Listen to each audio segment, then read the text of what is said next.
The headlines this morning: ANSEC approves renovation of 3 general hospitals in Anambra State. Anambra State government enrolls 200 HIV patients into health scheme.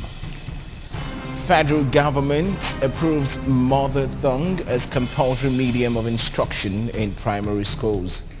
And the foreign scene this morning: China signals ease in COVID policy after mass protests.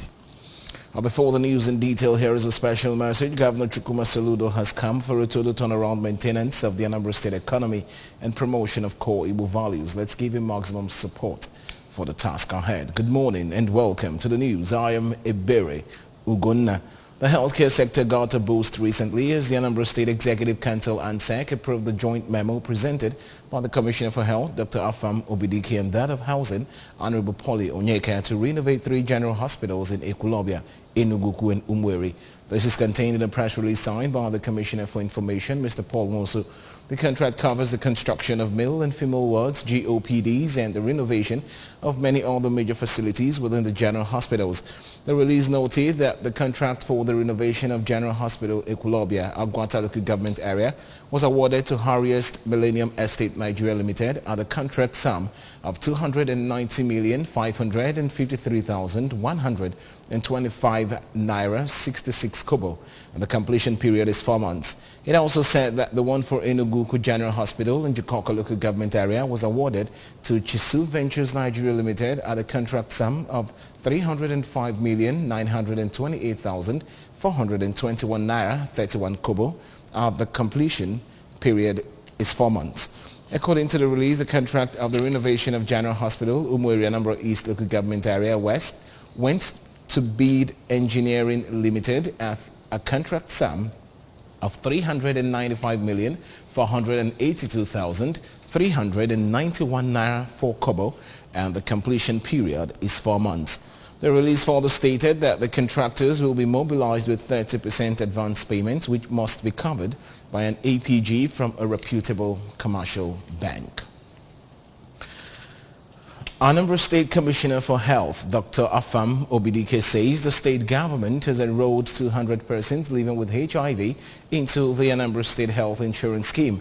Dr. Obidike disclosed this during a press briefing organized by the Anambra State AIDS Control Agency, ANSACA, in collaboration with the Ministry of Health and partners to commemorate 2022 World AIDS Day held. The NOCA health correspondent, Chibuzo Okoye, has the details.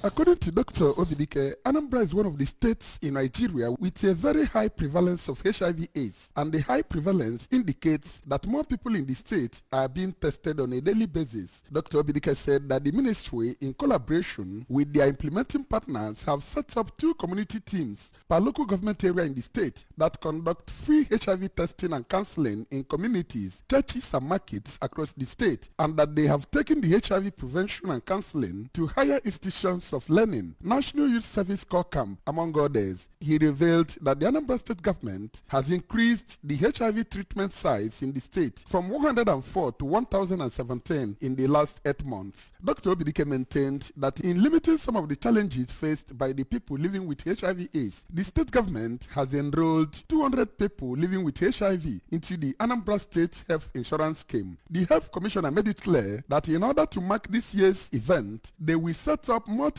testing points for HIV testing at strategic locations, roadwork at major cities of the state, including Oka, Nnewi, and Onitsha, and that the day provides a unique opportunity for massive public sensitization aimed at reducing new infections, educating the society on modes of transmission, and improving HIV counseling and testing services. You don't pay anything, it's accessible, you don't pay anything. You test yourself, you get your results. So tomorrow they are going to demonstrate it. It's available even in the camp and all that. So that we want to eliminate, that people will be scared of. So that we go into increase our testing to even before 2010, because Anambra is not doing badly. From where we are last year to this year, it's good.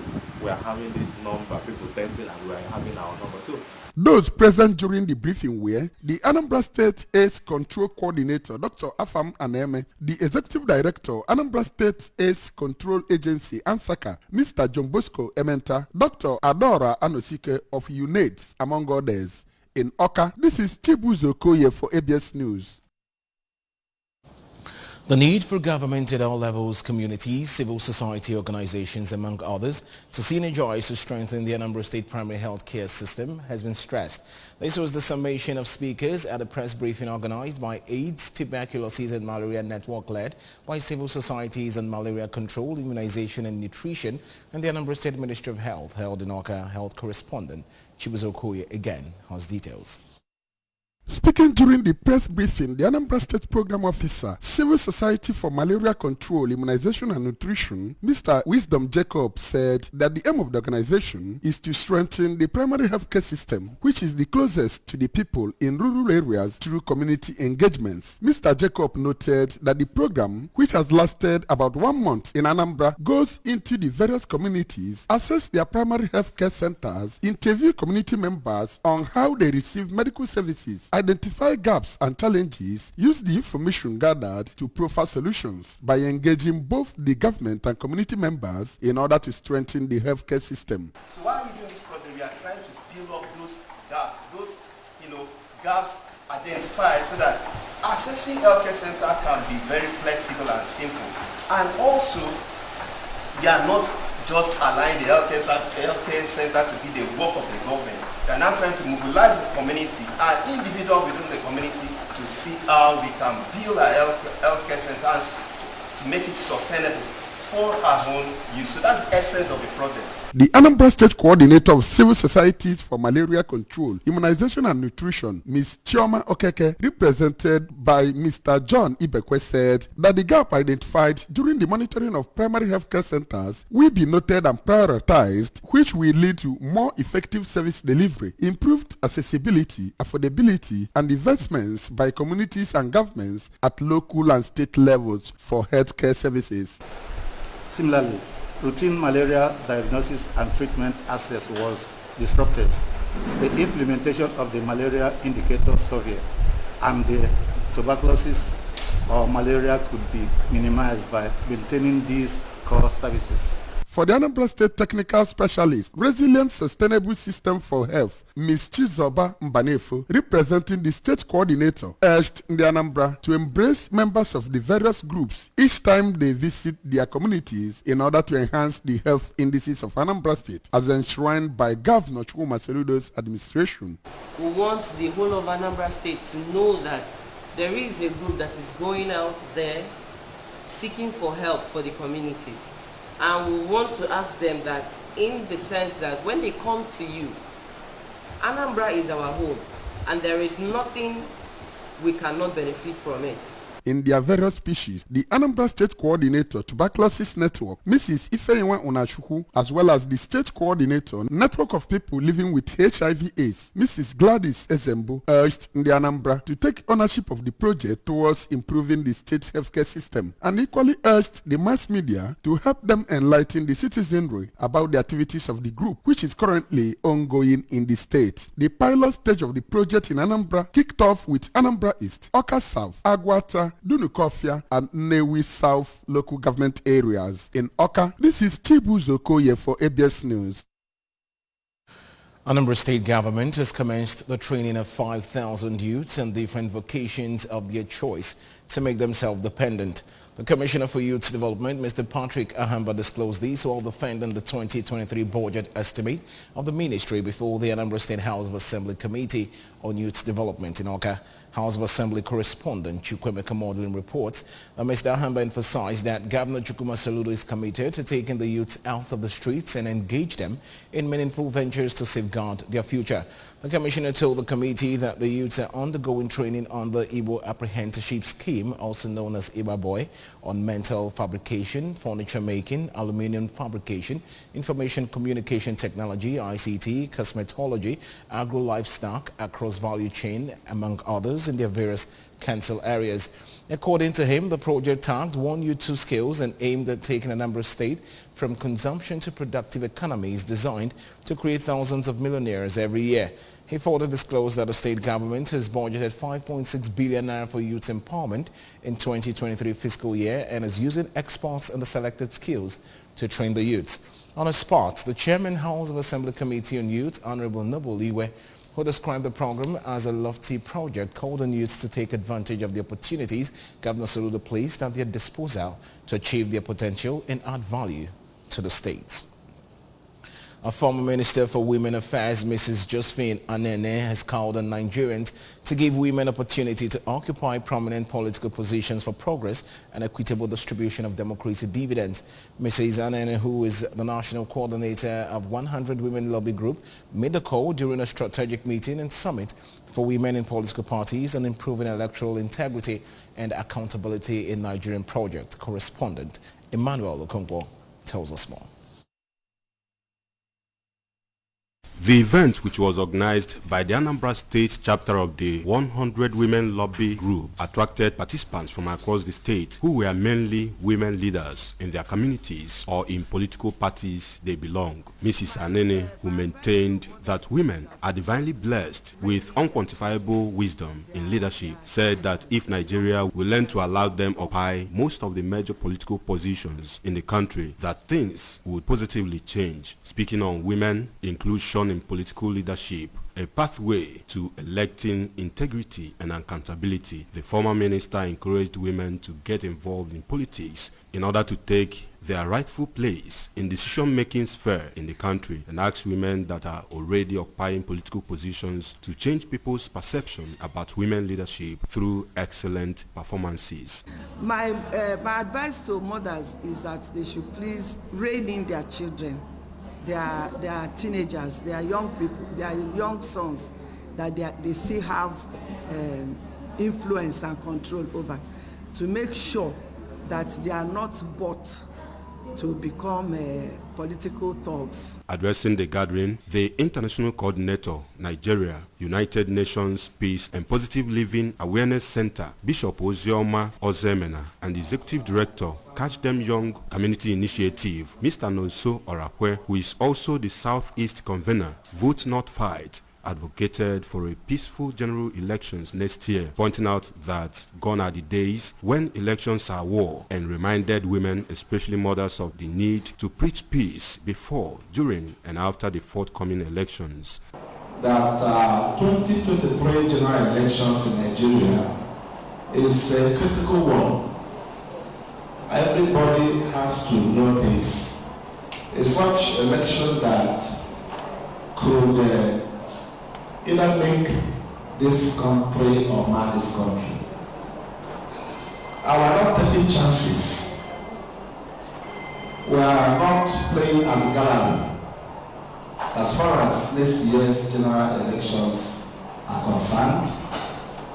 It's such that every eye must obey, and such that demands everyone's participation.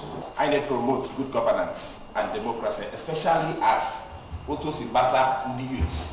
Mananki Bazwa, Otosi Basa youth, Umwan, persons with disability, Oi Haina, Apadosi, and Oyameleji, Sinanga, On their parts, the Awka South chairman of the All Progressives Grand Alliance, ABGA, Mrs. Chikodli Nonyelo, and the Labour Party candidate for Awka North and South Federal Constituency, Professor Obi Orobu, said that women are great organizers and have over the years proved their mettle in leadership positions in churches, community levels and politics, saying that the sooner people learn to vote for candidates based on capacity and charisma and not on gender and political affiliations, the better the society would become. The state coordinator of the 100 Women Lobby Group, Mrs. Ifeinwa Onachuku, and a member of the association, Barrister Oge Kwozo, while saying that the rights of women to vote and be voted for must be protected, called for more enlightenment of Nigerians on the need to come out and vote for candidates of their choice during the elections, as that remains the only way to enthrone people-oriented leaders at all levels of governments, and asked security agencies and authorities to ensure adequate security during the 2023 general elections. In Awka, I am Emmanuel Okonkwo, reporting for ABS News.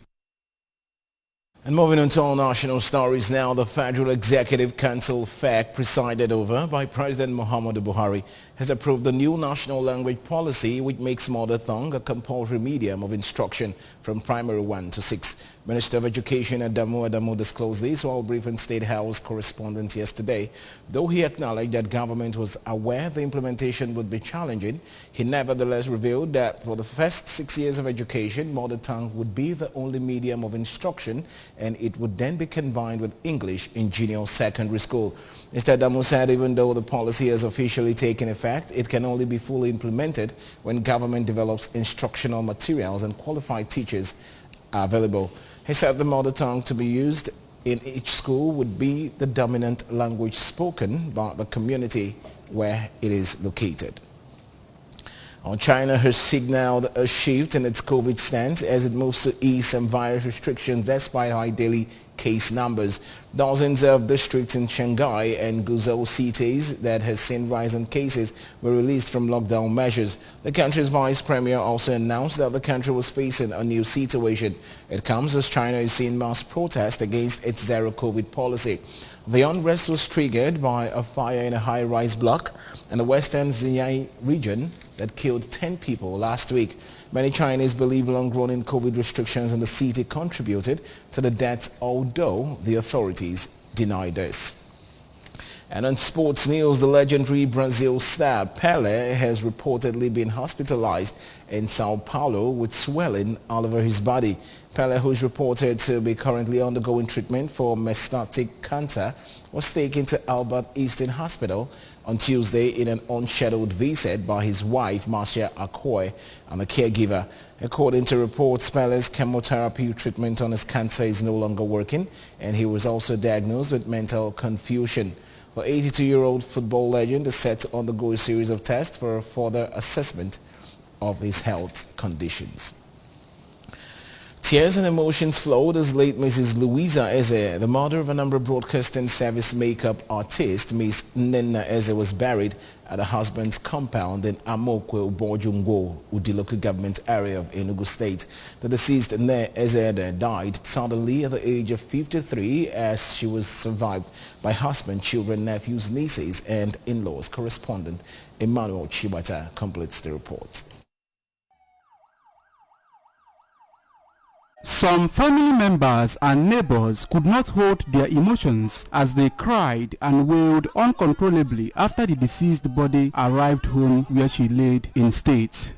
Her body was afterwards taken to St. Joseph's Parish, Uboji, Ngwouno, where a requiem mass was held in her honor. Speaking at the funeral mass, the officiating priest, Reverend Father Alphonsus Ozoezie, said life is full of irregularities and that her death should be a reminder to every living soul that one day man will cease to exist and will travel to the great beyond to answer the final judgment. He consoled the bereaved family and asked Christians to be prepared at all times for the inevitable call of death.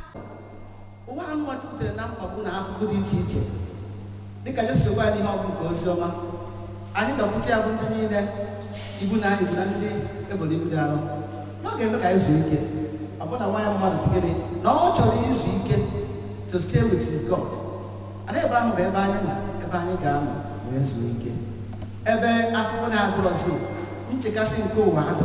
After the mass, the deceased body was lowered into the grave at her home after the blessing of the grave. Commiserating, the President Catholic Women Organization, St. Joseph's Parish, Ngwouno, Mrs. Eugenia Odo, attested that the deceased dedicated herself for the service of God, a reason she said attracted the women in their numbers to the funeral. The deceased in-law, Sister Lucy Ono, and brother Onyemeshi Eze, who extolled her qualities, described her as woman of substance and prayed God to grant her eternal rest.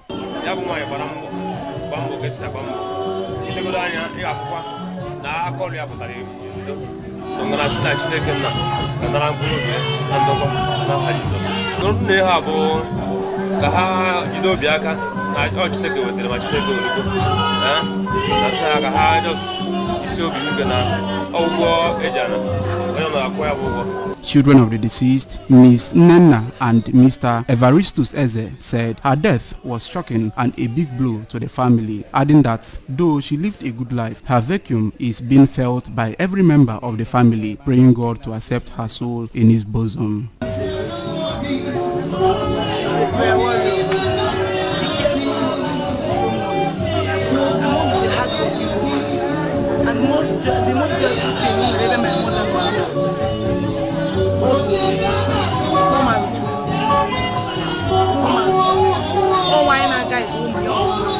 Condolences featured at the event. Emmanuel Shibata reporting for ABS News. And that's it on the news this morning. Remember that you can follow news and programs on ABS from any part of the world by liking our Facebook page at ABS Radio Television. Subscribe to our YouTube page at ABS Television Noka. Follow us on Instagram at ABS Radio TV. You can also log on to our website at www.absradiotv.com. Well, and just before we go this morning, a quick look at our major stories. ANSEC has approved renovation of 3 general hospitals in Anambra State. Anambra State government has enrolled 200 HIV patients into health scheme. Federal government has approved mother tongue as compulsory medium of instruction in primary schools. On the foreign scene, we brought to you that China has signaled ease in COVID policy after mass protest. Well, here is a special message again. Before we go, Governor Chukwuma Soludo has come for a total turnaround maintenance of the Anambra State economy and promotion of core Igbo values. Let's give him maximum support for the task ahead. And that's the size of our package this morning. Many thanks for joining the bulletin. I'm Iberi Ugonna. Good morning. Anambra continues shortly. Please stay with us.